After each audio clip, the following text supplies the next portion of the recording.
미국 시카고에 있는 어느 한 교회에서 3살짜리 여자아이의 장례식이 있었습니다.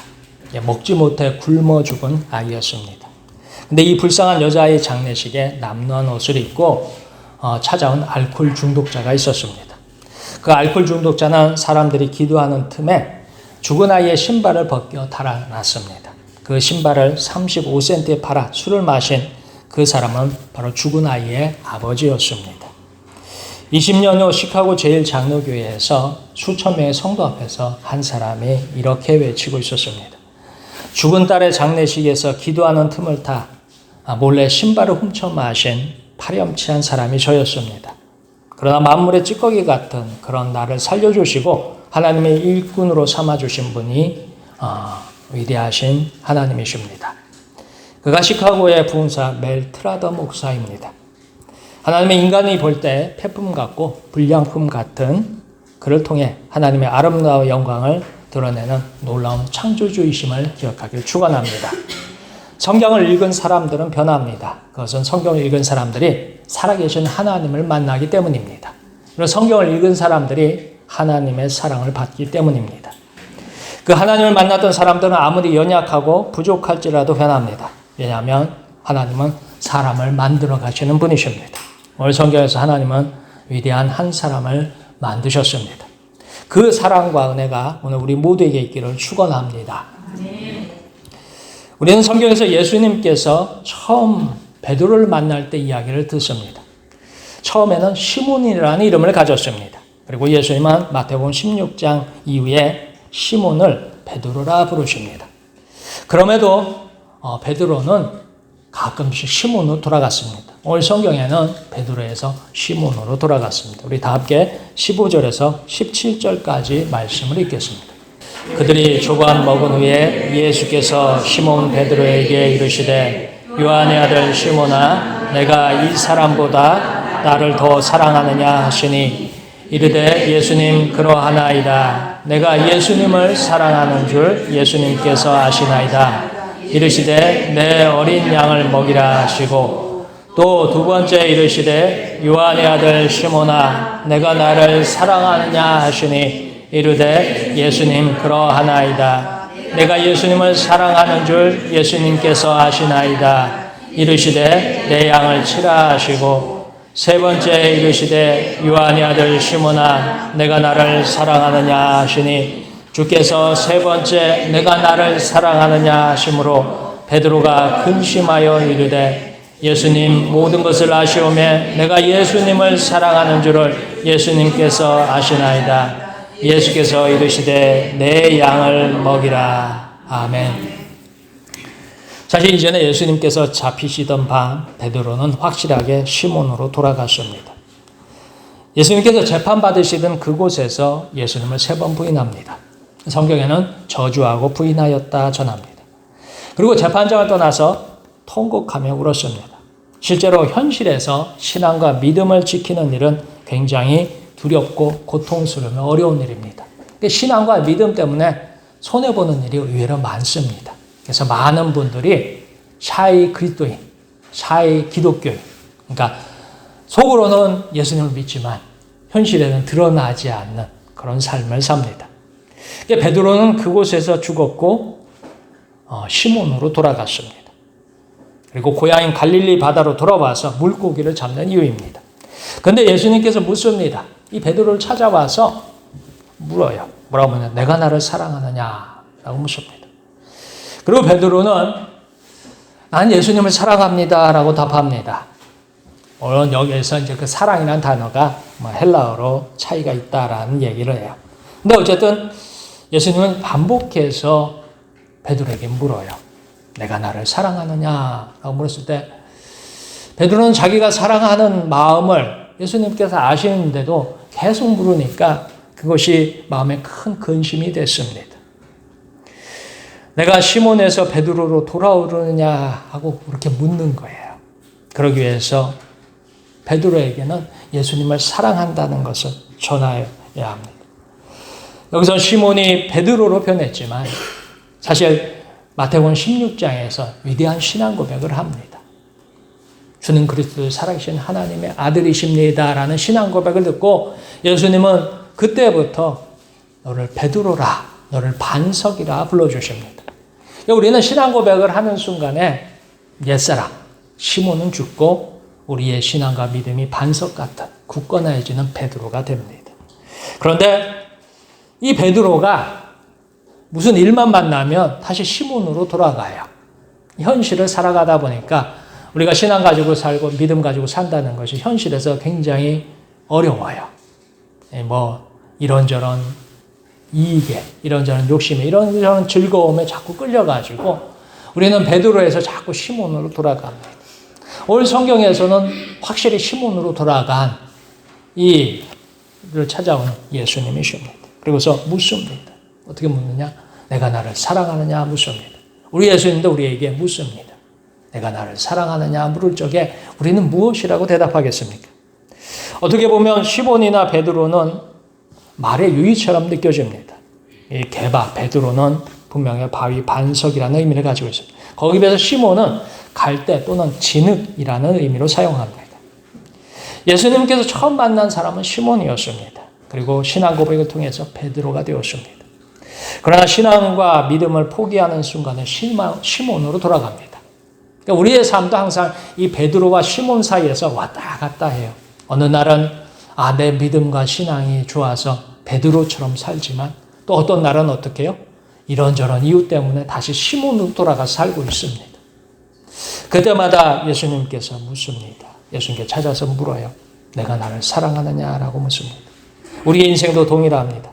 연약하고 부족한 것이 우리의 진실한 모습입니다. 베드로가 예수님을 부인하고 저주하며 그리고 3번이나 그렇게 계집종 앞에서 고백을 합니다. 그러나 예수님을 만나고 예수님께서 다시 찾아오셔서 사랑하느냐 묻습니다. 우리는 예수님을 사랑하면서 우리도 변해갈 것입니다. 우리는 예수님 만나기를 축원합니다. 그리고 예수님의 사랑을 기억하고 예수님 사랑하기를 축원합니다. 성경에서 예수님은 베드로를 굉장히 가까이 두십니다. 늘 베드로와 요한, 야고보는요 예수님과 동행합니다.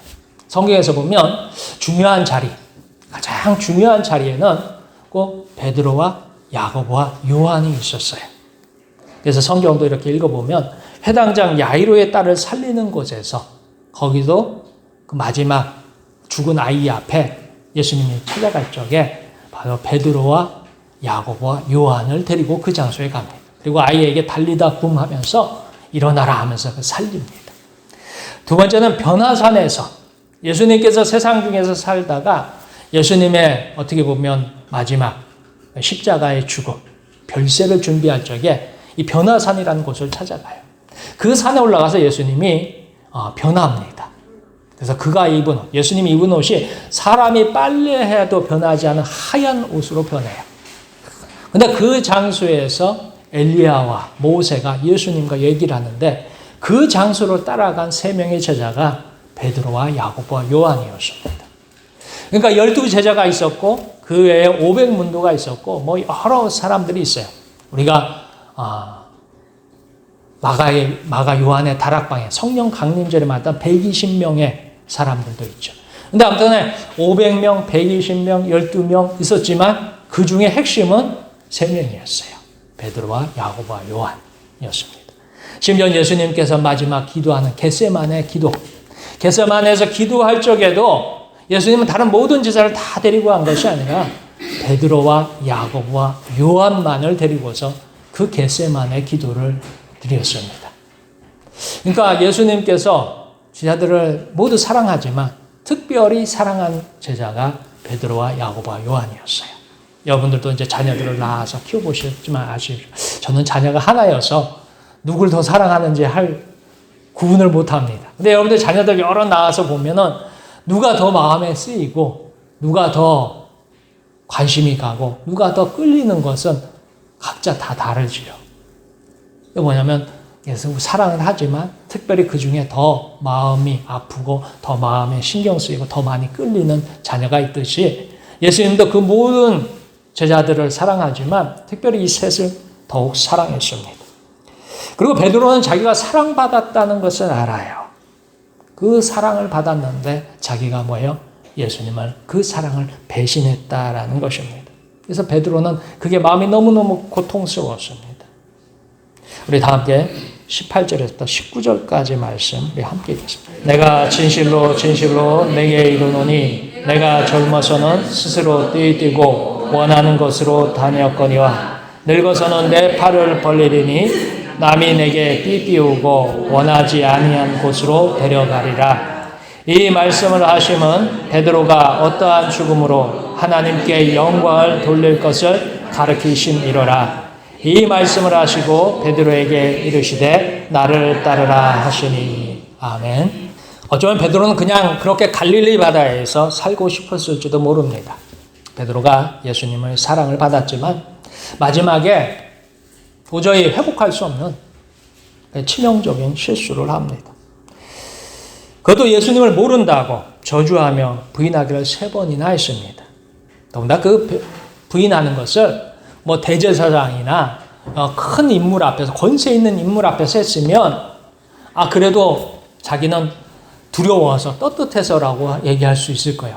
너무 무서워서 그랬다라고 할 수 있는데 그것도 아니고 뭐예요? 그 재판장에 있던 계집 종이 찾아와서 너도 저와 한패가 아니냐 하니까 뭐예요? 나는 아니라고. 그러니까 베드로는 스스로 생각할 적에 자기의 신앙과 믿음은 그 제자들 중에서도 자기는 괜찮다. 자기는 그래도 으뜸이다. 자기는 자랑할 만하다라고 생각했어요. 그러나 실상 드러난 현실은 어떻게 해요? 그냥 볼품 없는 것입니다. 자기가 그동안 자랑했고 예수님의 수제자라고 목소리를 높이고 그 열을 내면서 그렇게 강력하게 주장했던 그 모든 것들이 뭐예요? 사실은 너무너무 부끄러운, 너무너무 하찮은, 너무너무 쓸모없는 모습으로 되었습니다. 이제 베드로는 예수님의 사랑을 배반하였습니다. 도저히 얼굴을 마주하기도 부끄럽고 괴로울 정도였다. 그런데 예수님 베드로를 찾아와서 왜 그렇게 모른다고 했느냐 추궁하지 않습니다. 네가 왜 그렇게 했지? 내가 너를 이렇게 사랑하는데 너가 왜 그렇게 배반했느냐? 배신했느냐? 이렇게 묻지 않아요. 원망하지 않습니다. 꾸중하지 않습니다. 그냥 예수님께 베드로를 묻습니다. 내가 나를 사랑하느냐? 내가 나를 3번 부인했지만 그래도 어떻게 해요?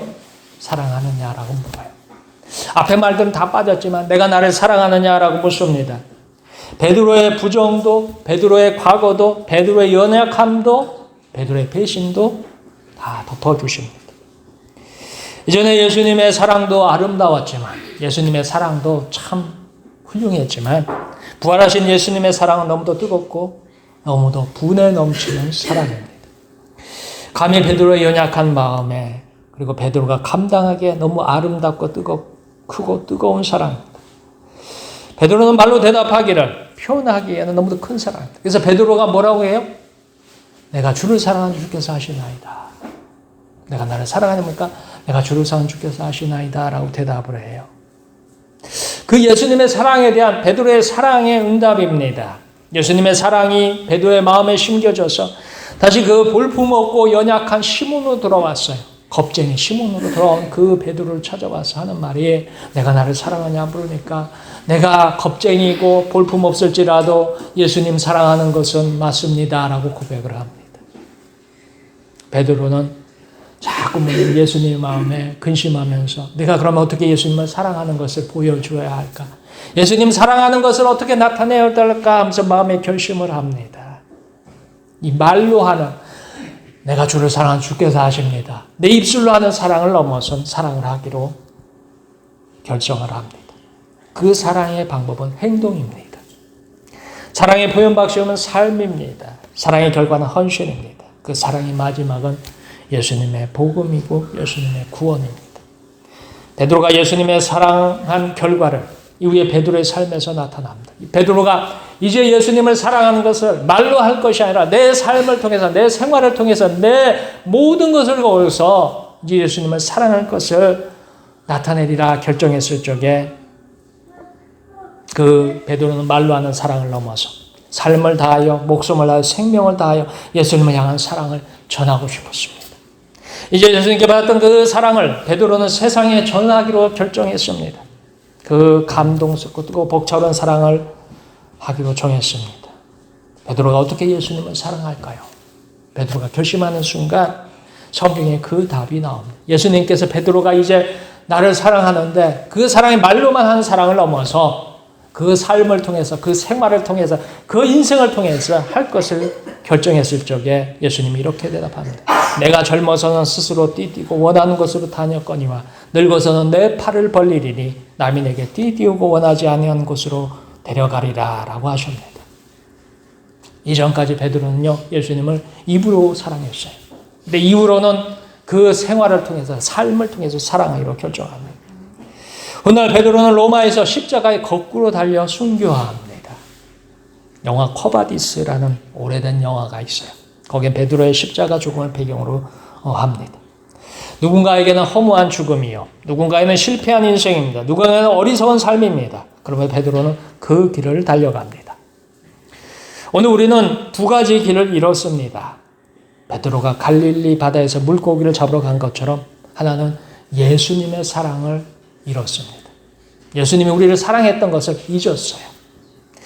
예수님께서 우리에게 어떻게 사랑하셨는지, 우리의 기도를 어떻게 응답하셨는지, 우리의 삶을 어떻게 보호하시고 여기까지 이끌어 오셨는지를 잊거나 잃었습니다. 예수님께서 내게 무엇을 했는지 까마득히 잊었고 잃었습니다. 다음으로 우리가 어떻게 예수님을 사랑할 것인가를 잃었습니다. 그래서 우리는 베드로가 물고기를 잡듯이 우리는 삶에만 집중합니다.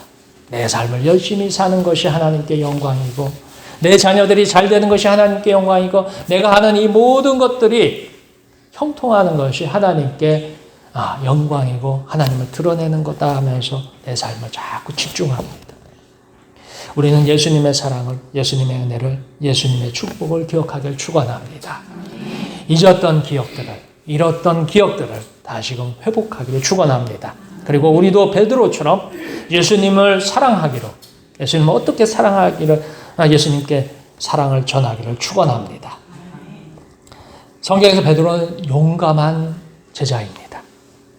베드로는 때때로 야고보와 요한을 시기하고 질투하며 경쟁합니다. 왜 베드로가 이 야고보 요한을 그렇게 시기하고 경쟁을 질투했는지 모르겠어요.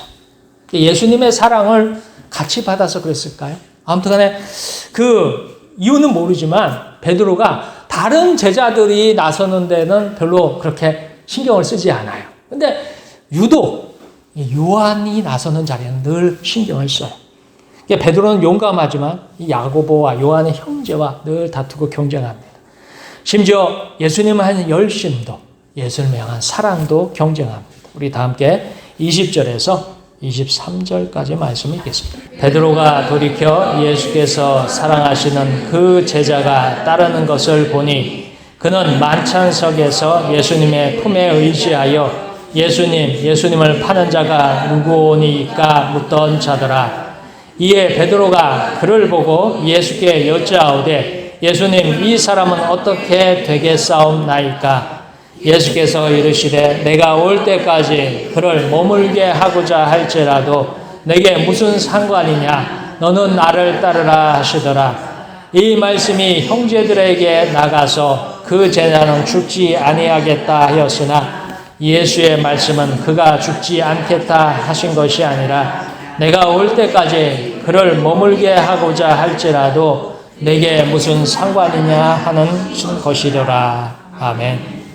사실 베드로는 자기의 연약함을 압니다. 그래서 그 연약함을 이렇게 꽁꽁 숨기고 있었어요. 그래서 베드로는 그 제자들 중에도 누구보다도 목소리가 컸고 누구보다도 용감했습니다. 예수님을 따르겠다고 큰 소리 쳤지만 실제로 여종의 추궁에 베드로는 무너졌습니다. 그렇게 이 베드로의 입장에서 볼 적에 자기보다 뛰어나고 자기보다 예수님을 더 사랑하고 예수님의 사랑을 받아서 자기보다 더 훌륭한 인격을 가진 사람이 있어요. 그게 바로 요한입니다. 요한이 자기보다 훌륭하고 뛰어난 용감한 제자로 인정하고 있습니다. 근데 그게 이제 그 요한을 이기기 위해서 베드로가 더 용감한 척했어요. 그래서 모든 일에 요한의 하는 말과 행동에 큰 관심을 보였습니다. 심지어 예수님을 향한 사랑을 실천하기로 결심을 하면서도 요한도 예수님을 향한 사랑을 실천하리라 믿었어요. 그래서 요한이 얼마나 큰 사랑을 실천하는지 궁금했는지도 몰라요. 왜냐하면 성경 요한복음을 보면 이 요한은 겟세마네 동산에서 예수님께서 잡히죠. 그리고 예수님께서 대제사장의 재판장에 가요. 근데 그 재판장에 베드로는 몰래 따라갔다고 나오고 요한은 그 재판장에 당당하게 들어갑니다. 그리고 심지어는 십자가에 달려서 죽는 그 십자가 밑에까지 마지막까지 따라간 제자가 요한이에요. 그러니까 어떻게 보면 베드로와 요한을 비교해보면 베드로는 목소리는 크고 감정적으로나 모든 것에는 앞장서고 큰 소리를 치지만 실제적으로 뭐예요? 자기의 연약함을 감추기 위해서 그랬다면 요한은 뭐예요? 그렇게 큰 소리를 치는 것 같지는 않아요. 다만 이제 성경에서 이 야고보 요한을 보아너게라고 불러요. 이 보아너게 하면 우레의 아들이라 해요. 천둥의 아들이다. 이 야고보와 요한도 성격이 보통은 아니었던 것 같아요. 근데 아무튼 간에 이 요한은 어떻게 해요? 그 재판장에도 들어가고 마지막 십자가에 들리는 그 예수님 십자가 밑에까지 따라가요. 그래서 마지막에는 그 어머니 마리아를 요한이 모셨다라고 나옵니다. 그러니까 요한이 뭐예요? 요한도 예수님을 사랑하는 걸 알아요. 근데 이제 베드로가 볼 적에 내가 예수님을 위해서 내 평생에 내 삶에 내 목숨을 다해서 예수님을 사랑할진데 자기가 늘 평상시에 보고 있던 경쟁자, 자기보다 훌륭한 믿음과 훌륭한 인격을 가진 그 요한은 과연 예수님을 어떻게 사랑할까 하는 게 궁금했던 것 같아요. 그래서 예수님한테 물어보는 거예요. 당신이 사랑하는 요한은 어떠겠습니까? 라고 묻는 것 같아요. 그러니까 예수님께서 뭐라고 대답하셔요?